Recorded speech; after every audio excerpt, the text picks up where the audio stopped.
खेलेंगे बीट पे। भैया बीट तो असल पकड़ी है हैदराबाद किंग्समैन ने। अपने शुरू के लगातार 4 मैचेस हारने के बाद भाई किसी को उम्मीद नहीं थी कि ये टीम कमबैक कर पाएगी। सब कह रहे थे नई टीम है, नहीं हो पाएगा इनसे। भाई ऐसा कोई ट्रैक पे आई है, ऐसा कोई कमबैक मार छोड़ा इस टीम ने कि अब इनका कंपटीशन पड़ रहा है, इनका मुकाबला होगा लाहौर कलंदर्स के साथ। बेसिकली ये पॉइंट्स टेबल में ये जो हलचल मच गई है ना, मेरे हिसाब से ज्यादा चांसेस बनते ही हैदराबाद और लाहौर के हैं। इस पर भी बात करेंगे, लेकिन भाई सेंचुरीज पे सेंचुरीज पड़ रही हैं। जब से मेरे दोस्त बॉबी ने सेंचुरी स्कोर किया है यार, सबने हाथ खोलना शुरू कर दिया। हाँ, पहले साहबजादा फरहान ने भी अपनी सेंचुरी स्कोर की हुई है, लेकिन भाई बॉबी की तरह बात अलग है। बॉबी के साथ आपको पता है फिर सबकी दिल लगी है ना जरा ज्यादा है। और तो और हैट्रिक्स भी देखने को मिल गई हैं। अली रजा 150 पे बॉलिंग और हैट्रिक, यार मजा नहीं आ गया। मैं कहता हूँ पूरा दिन ही ऐसा गया कि चस करा दिया पूरे दिन ने। शुरू करते हैं भाई साहब जरा हैदराबाद वाले मैच से, जो कि मुल्तान सुल्तान ने पहले बैटिंग करते हुए मेरे हिसाब से अभी भी को 20-25 रन कम किए हैं, क्योंकि लास्ट की कोई 21 बॉलों पे इन्होंने कोई मेरा ख्याल है 24-25 रन, पता नहीं 30 रन किए हैं। डेथ में 21 बॉलों पे 25-30 रन को समझ नहीं आती। ऐसे ही आते गए और विकेटें फेंकते गए हैं। बेचारा स्मिथ भी अपना सर ही पकड़ के बैठ गया था, यार मैं करूं तो करूं क्या इनका। पहले बैटिंग में भी जब वो बंदा आउट होके गया, बेचारे ने क्या कमाल की पारी खेली है। एक टाइम पे उस बंदे ने हुनैन शाह को कोई मेरा ख्याल को 28-29 रन पेल दिए। ठीक है, साहबजादा फरहान भी भाई दोबारा फॉर्म में आ गया। बीच में 1-2 मैचेस में ऐसा लगा कि भाई कहीं मामला खराब हो गए हैं, लेकिन दोबारा वो बंदा भी बंदा बन गया। खैर भाई साहब, हैदराबाद की तरफ से चेज में कोई ऐसी ताबड़तोड़ पारी खेल गया बेचारा हमारा उस्मान खान शहजादा। उनके ओपनर्स तो माशाल्लाह से मास सदाकत टाइम से चलते हुए हैं, और हमारे सैम अयूब वो तो बेचारे अभी तक वो 12-13 करोड़ जो सर पे सवार हुए पड़े हैं, वो वहां से निकल ही नहीं पा रहे। अब तो जो थोड़ी बहुत बॉलिंग में परफॉर्मेंसेज आ रही थी उससे भी गए। आज फिर कोई 2 ओवरों में मेरा ख्याल है कुछ 14 की इकोनॉमी के साथ बंदे को कुटाई पड़ी है। खैर छोड़ो इनको यार, एक सैम अयूब और एक रिजवान, इन दोनों पे बात कर करके यकीन करो मैं ही थक गया हूँ। लेकिन इन दोनों को मजाल को थोड़ी बहुत शर्म आई हो कि यार जरा परफॉर्मेंसेज करके दिखा दें।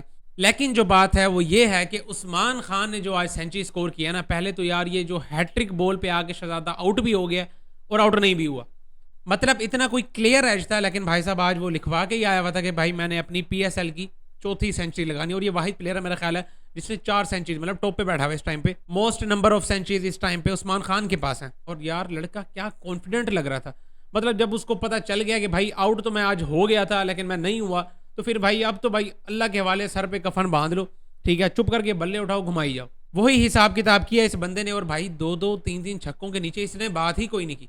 यार जिसने फास्टेस्ट सेंचुरी स्कोर कर दी हो उसने आप सोचो बॉलर्स की क्या ही हालत खराब की होगी। लेकिन भाई साहब कम बैक कर गई थी मुल्तान सुल्तान से। एक टाइम पे ऐसा लग रहा था कि मैच फंस चुका है और मुल्तान सुल्तान यहाँ से मैच जीत भी जाएगा, लेकिन फिर मुझे याद आया कि पीटर सिडल के ओवर खत्म हो गए, क्योंकि मैच तब तक ही फंस सकता है जब तक पीटर सिडल के हाथ में बॉल होती है। जैसे ही उस शहजादे के ओवर खत्म हुआ है, पीछे महसूस ही नहीं होने दिया, वो हसान खान ने आगे नीचे से भाई साहब को 8 बॉलों में 23-24 रन मार गया।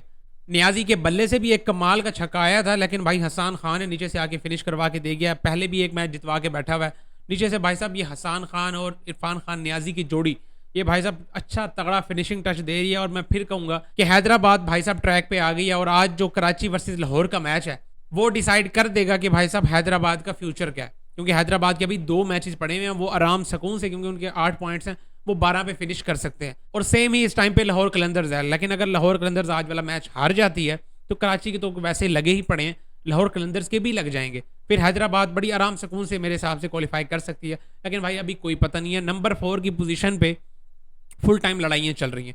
कोई भी टीम किसी भी टाइम पे कम बैक करके नंबर 4 पे आ सकती है। जो ऊपर की 3 बैठी हुई है ना टीम्स, वो बड़ी सिक्योर है। मुल्तान सुल्तान भी मजे में है, जल्मी को तो खैर पूछो ही ना, वो तो पता नहीं क्या इस दफा खा के आ गई है।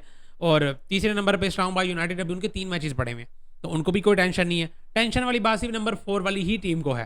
खैर भाई जरा पहले मैच में बात करें तो जल्मी वर्सेस कराची किंग्स, और एक बार फिर से जल्मी ने मैच बड़े आसानी तो खैर नहीं कहेंगे, क्योंकि मिडिल ऑर्डर में एक टाइम पे बात फंस चुकी थी, लेकिन फरहान यूसुफ ने मैच निकलवा के दे दिया। भाई हमारा अंडर 19 का बॉय क्या फील्डिंग करता है वो बंदा यार, उड़ उड़ के वो बंदा कैच पकड़ता है, और आज वो बंदा बैटिंग में भाई मैच फिनिश करवा के दे गया। मैं यकीन करो चाह रहा था कि जल्मी का कोई ऐसा वैसा सीन बने। अभी तो कुशल मेंडिस खड़ गया, मैं तो ये सोच रहा था कि एक दफा ना कुशल मेंडिस भी आउट हो जाए, मतलब बाबर भी आउट, कुशल मेंडिस भी आउट, ये बीच वाले जो प्लेयर्स हैं ना ये को परफॉर्मेंस करके दिखा दे, क्योंकि भाई अभी तक तो अनबिटन चल रही है।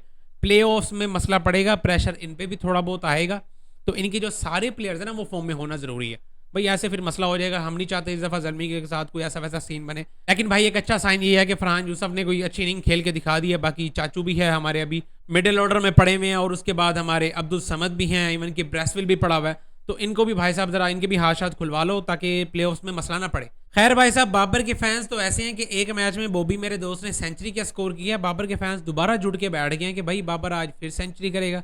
बल्कि अंकल जी भी आए हुए थे मैच देखने के लिए, शायद उनको भी ऐसा लग रहा था कि बाबर ने पिछले मैच में सेंचुरी स्कोर की है, आज शायद फिर सेंचुरी स्कोर कर लेगा। तो जाके लाइव विटनेस करते हैं बाबर की सेंचुरी को। वो उसी चीज़ का बेचारा प्रेशर ले गए, ओ जी अंकल जी आए हुए बड़े दिनों बाद आए हैं, वो बेचारा प्रेशर ले गए अपने अबू जी का। वो टाइम से ही आके लुढ़क गया आज, जैसे वो खेल रहा था पहले। तो 2-3 उस बंदे के चांसेस भी क्रिएट ऐसे थोड़े बहुत हुए हैं, क्योंकि एक दो उसने एज वेज करवाए थे, और उसके बाद फाइनली वो बंदा लुढ़क ही जाता है। कराची की तरफ से बैटिंग करते हुए भाई जैसन रॉय ने को थोड़े से अपने बल्ले शल्ले खोले हैं, और साथ हमारे आजम खान ने मिडिल ऑर्डर में आगे को थोड़ा सा ना मैच को जरा एक्सेलरेट करके दिया। वो अलग बात है, नीचे से फिर दोबारा गंद मार के इन्होंने अपने थोड़े से बहुत रन कम किए, वरना टेल में आज इनके पास भी ठीक ठाक मौका था 200 प्लस करने का। लेकिन टेल ने भाई साहब उस हिसाब से बैटिंग नहीं की, क्योंकि टेल में भाई अली रजा छा गया। अली रजा ने भाई ऐसी कोई हैट्रिक मार दी आज उस बंदे ने।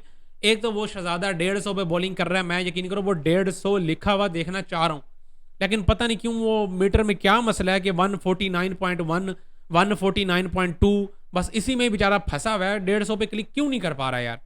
मतलब ये 150 पे ही हो गई बॉलिंग, लेकिन यार वो जो नंबर आ जाता है ना 150, उससे भाई साहब अलग ही कुछ फीलिंग आ रही होती है कि भाई 150 पे लड़के ने बॉलिंग कर दिया यार। शक्ल से देखो चूजा सा लगता है, और ऐसा लगता है कि भाई आएगा कोई 120 25 पे 30 पे बॉलिंग कराएगा, लेकिन भाई शू करके निकलती हैं बॉलें। लेकिन भाई साहब क्या बॉलिंग किया उस बंदे ने, स्पेशली डेथ में यार। पहले तो मुझे एक बात बताओ कि 3 बॉलों पे 4 आउट कैसे।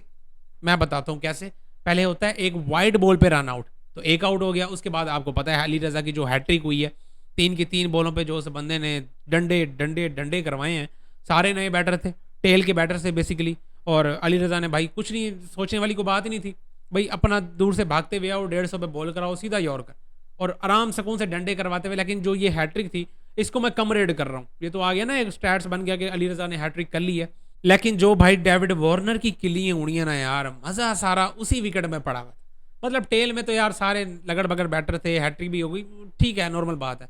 असल जो विकेट थी ना वो डेविड वार्नर की थी, जो भाई किलियां उखड़ के गई हैं। और डेविड वार्नर साहब के तो यही है भाई, बेचारा ग्लासेस लगा के ऐसा बड़ा कोई कैजुअल होके घूम रहा था जैसे कोई मसले वाली बात ही कोई नहीं है। जैसे भाई साहब को कराची किंग्स इस टाइम पे टॉप पे बैठी हुई है, और अगर मैच हार भी गए तो कोई इशू नहीं है, कोई मसले वाली बात नहीं है। बड़े आराम सुकून से भाई वो कैजुअल होके ग्लासेस पहन के और बैटिंग करने के लिए आया हुआ था शहजादा। लेकिन फिर वही 150 वाली बॉल आती है और कब विकेटों को उड़ा के चली जाती है, बेचारे मेरे दोस्त वार्नर को पता ही नहीं चला। तो इस तरह भाई साहब आज का दिन बड़ा कमाल का गुजरा है और बड़ी अच्छी क्रिकेट देखने को मिली है। लेकिन आप अपनी अपनी राय लाजमी कमेंट्स में शेयर करें कि आपको इस पूरे दिन में, मतलब इन दोनों मैचेस में, कौन सा मैच, कौन सा पॉइंट ज़्यादा इंपॉर्टेंट लगा। लाजमी अपनी अपनी राय कमेंट्स में शेयर करें। इस वीडियो में इतना ही, मिलता है नेक्स्ट वीडियो।